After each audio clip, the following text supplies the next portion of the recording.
లక్ష్మీ నరసింహస్వామి దేవస్థానం భీమ్గల్ గుట్ట సంబంధించిన హుండీ వెంపకం జరిగింది.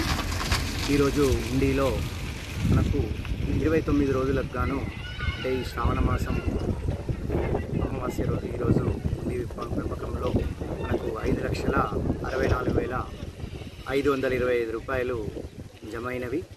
వీటిని మనము అన్నదానము ఇతరత్ర దేవాలయానికి సంబంధించిన ఖర్చుల కోసం ఉపయోగించడం జరుగుతుంది. గతంలో చూసుకున్న దానికంటే ఇప్పుడు ప్రతి సంవత్సరం కూడా దినదినాభివృద్ధిగా చెందుతుంది. గతంలో ఇంతగానం ఇన్కమ్ రాకపోతుండే, ఈ మధ్యకాలంలో 29 రోజులకే ఈ విధంగా వచ్చింది అంటే ప్రతి మాసంలో కూడా పెరుగుతూ వస్తుంది.